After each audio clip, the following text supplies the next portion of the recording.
What's up guys, Still Crabs here, welcome back to another reaction video. So we'll be reacting to 3 disturbing true mall horror stories by Mr. Nightmare. So there's like 2 reasons why I'm reacting to this. Number 1, I didn't react to any scary videos in quite a while.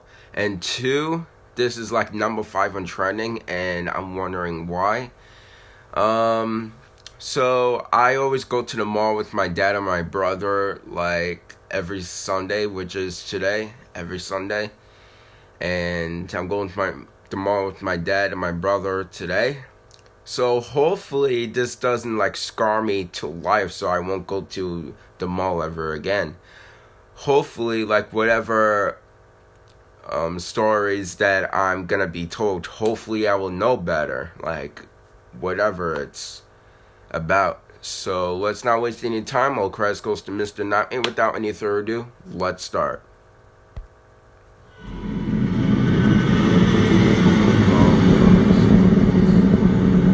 Okay, the background looks a bit creepy. Story 1. I need to listen carefully. For the past 3 years or so, I've worked as an overnight security guard at a mall. It used to be that the mall didn't require an overnight person, but vandalism started to become a problem. Most of the time I would drive around the parking lot all night listening to my car radio. Now and then I'd kick some skateboarders out of the parking lot or investigate a suspicious person lurking about. Other than that, I'd say the job was pretty tame. Maybe 3 months in, I experienced something a little bit stranger. I noticed that the light to one of the shops was on while driving around the parking lot. This was surprising to me considering no one had snuck past me as of yet. So of course I parked the car and headed inside the mall to catch the potential thieves. As I approached the shop, I didn't hear the sound of anyone rummaging through the inventory. Sure enough, the shop was empty. As a matter of fact, even the security gate was still down. Only the shop owners had access to the security gates, so I couldn't really do anything about the light being on. I headed back out to my car. I'd say an hour went by with no incident, but as I was circling around the entrance to the mall, I saw another light was on inside. Inside the mall, it was the same scene repeated. The light was on to the shop, but the security gate was still closed. I even tugged on the damn thing to see if someone heard me coming and just hid from me. Nope, it was locked. I heard a click from behind me while investigating. The previous light was no longer on. Maybe it was my mind playing tricks on me, but I swear I saw someone run behind the counter and hide. I think about now is a good time to mention I was running on 3 hours of sleep for the past 48 hours, and I was blaming these occurrences just simply on the lack of sleep. I shined my flashlight into the shop and scanned the area. Nothing that I could see. Behind me was another click. Once again, the light to the shop was off, and this time I know I saw someone standing in there. So I simply called out, "You can either leave with me or you can leave with the police." They didn't move, just stood next to the light switch. I approached the gate and turned my light in the direction of the light switch, and there was no one standing there. I did see that a clothes rack was fairly close to the switch, so maybe the light was catching the clothes just right and was casting a shadow. That was the most logical explanation I could think of, at least. I left the mall.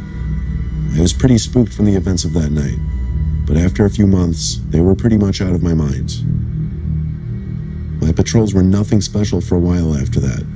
I think my next incident happened around my 1-year anniversary as a guard. It was winter and I was inside of the mall checking the pipes. Yes, I was on security duty, but the owners decided to save a buck by having me inspect certain things as well. It was whatever. I was heading to one of the bathrooms to relieve myself when I heard a toilet flush. I jumped a little more than I would like to admit. Inside of the bathroom, I didn't see... Is there, like... Probably there might be someone in the bathroom. If, like, no one's in the bathroom, then that's just gonna give me the chills. Anyone. The toilets in the mall were motion activated, much like every other mall in the world. I checked all of the stalls. Empty. I'll spare you the details, but after checking the stalls, I took a seat in one of them. Oh, God. I had a YouTube video playing on my phone while I was sitting. Then I heard a tapping sound coming from the stall next to me. I glanced to my left and saw a pair of shoes standing with the toes pointing towards me. Slowly, I brought my eyes up above the stall. Sure enough, there was the tallest man I'd ever seen standing over the stall, staring down at me. Had I not already been on the toilet, I would have been running home for new pants. When he saw me notice him, he ducked back down beneath the stall. I hopped up and kicked in the door to the neighboring stall. The damn thing was empty, except for a pair of shoes sitting in the same spot I had seen them. My heart was thumping like crazy. I went back to my car as quickly as possible after that. If I remember correctly, this happened at around 4 in the morning. Once again, I accredited all of this to my lack of sleep. I was just happy that I had the next day off. Good. Oh my god. Tallest man ever? My friend and I once went to the infamous abandoned Rolling Acres Mall in Akron, Ohio. I'll call my friend Jake for this story for privacy reasons. We went at like 11 o'clock at night on a Wednesday night, since we didn't have school the next day. We snuck in through some door which had been jammed in by previous visitors. It was completely pitch black in there, obviously. We turned out our flashlights for a few seconds just to really take in how dark it was. We explored the lower level, then went up to the second level by climbing up an escalator. As we were shining the flashlights into old closed-off stores, we heard a bang-like sound come from further down this upper level. I got scared and asked Jake if it could be security or cops. He said he doubted it, probably just more people like us exploring. But we did still try to move in the opposite direction from the sound, just in case. We were right by the JCPenney in the mall, when we heard another similar bang-like sound like from before. I wonder why, this mall is abandoned. This time louder and closer. Jake and I turned off our flashlights now just to be safe. We didn't know who that could be. With our lights out, we did the best we could to make a little distance between us and the sound, without banging into walls or anything. Well, if you Suddenly, turn your lights off, then it's going to be a lot psst. creepier. It came from a little further in front of me. It was kind of muffled, too. So I assumed it was Jake calling me ahead. I kept hearing him going, psst, psst. So I kept following the sound of it. When I got close enough, I whispered to Jake, "Where do we go now?" He didn't answer. So I started feeling around for him, and I found what I believed to be his shoulder. Only the fabric of the jacket I felt did not match the fabric of the coat I knew Jake was wearing. I turned on the flashlight and screamed when I looked up and saw the person I was holding onto wasn't Jake, but rather some tall guy wearing a beanie and a face mask. The man grabbed me and put me in a headlock as he tried dragging me. Jake came out from the darkness and landed one clean punch to the man's face, which gave me just enough time to take off as he let go of me. Jake and I ran to the same place we came in from. When we got outside, we continued running until we got to the car. We didn't stop to catch our breath just yet, though. Jake booked it out of the abandoned parking lot, and only then did we feel relief. I gave Jake a firm handshake as I laughed and caught my breath, thanking him for potentially saving my life. That's good to have a friend like that. Wow. Good friend. I used to work in a 24/7 general store in a mall in South Carolina, so while the mall itself would close around 9:30, our store would stay open all night. There were two entrances to the store, one from inside the actual mall itself, and then a back door that people could enter through after the mall closed. Past 9:30, I would always have to shut the gate, separating the store from the mall. Given that this was a smaller store, it was never really busy in the deep night hours, which also made my job very uneventful most of the time. But there was one night shift that turned out to be anything but uneventful. It was towards the middle of my shift. The gate between the store and the mall was down, but I could still see through it, obviously, into the dark half-lit hallway of the mall. The mall always had night lights on, which were much dimmer, but bright enough for the security guards to see what's going on in the cameras. I was doing my own thing, organizing the shelves, making sure everything was neat, when I heard a rattle at the metal cage. I looked and saw some guy standing on the other side, grasping the gate with his hands. At first, I thought it was the security guard on duty, It was the only logical explanation, even though it was rare to ever see them walking around. But as I got closer and asked if there was a problem, I realized it wasn't a security guard. It was just some random man. He was wearing a dirty black and white plaid shirt and very baggy blue jeans. Most notably, though, and what made this exceptionally strange, was that he was just looking up at the ceiling. I inched a little closer and again asked if something was wrong and if he needed help, but he just kept looking up and shaking the gate. Now, there was some kind of protocol I was supposed to follow in the case of something like this in order to get the mall. First of all, how did he even go in the mall even though the mall is closed? I don't get that. Security. However, I didn't know how. I didn't know what number to dial. I didn't know how to work any kind of intercoms. So all I could really do was shut it out. I turned my back to the creepy man and went back to my register behind the counter, as far away from him as possible. Unfortunately, the shelves are angled perpendicularly to the counter, not parallel, so the man at the gate was in direct line of sight from me still. He finally seemed to back away. I'm literally walked backwards though, with his head still up at the ceiling.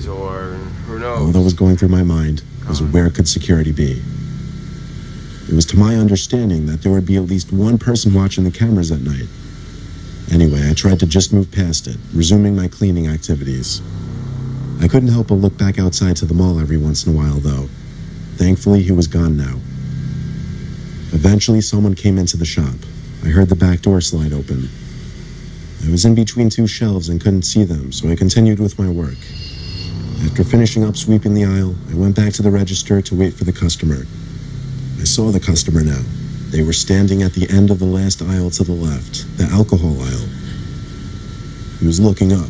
At first I thought he was looking at the top shelf, so I looked away. I only looked at him for maybe a second.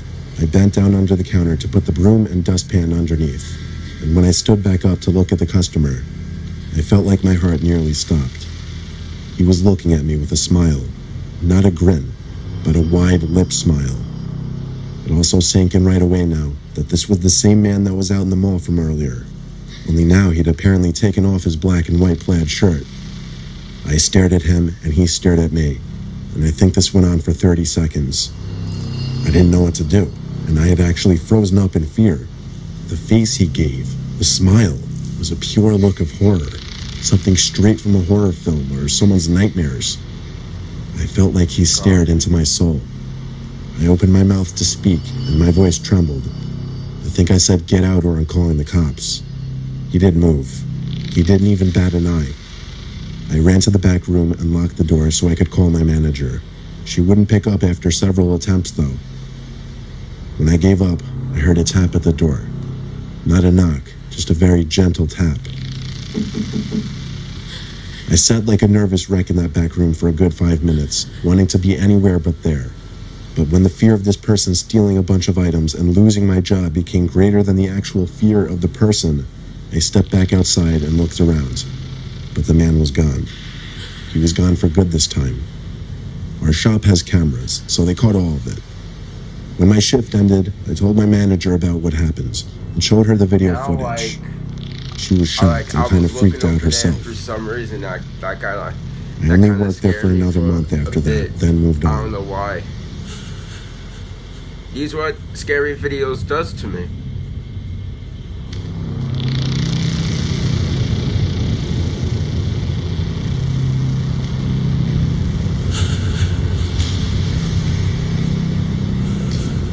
That noise. Wow. So, especially like the first story, like there was like the tallest man ever, that like he went over like his head was like over the stall, and that was pretty creepy. He wouldn't have been like probably more than 7 feet. I'm betting. That's creepy. So other than that, guys, and also probably like the guy like from the store, like probably he went to like the alcohol, probably because he was like drunk or something. That's why he was like shaking. He was looking in the he was looking in this up in the ceiling, and then he was like shaking the gate. Probably, in my opinion, probably because he was like drunk or something. I'm not sure, but it's a possibility because he was in the alcohol aisle and he just looked at the person that's doing the night shift. The smile what he gave him, probably he was just old drunk. Probably it's not like, I don't know. That's what I'm guessing. Probably he was like drunk and then, yeah, I don't know. So other than that, guys, I hope you guys enjoyed this video. Comment down your opinions of what you think about these stories and what I reacted to. If you think they're scary or not, or tell me like what you thought about that. And yeah. And probably I may reply with feedback. So other than that, guys, I hope you guys enjoyed. Make sure to like, comment, subscribe, turn on post notifications so you guys will stay tuned for every single video on the channel. And yeah, I'm gonna see you guys in the next video. Goodbye, everyone.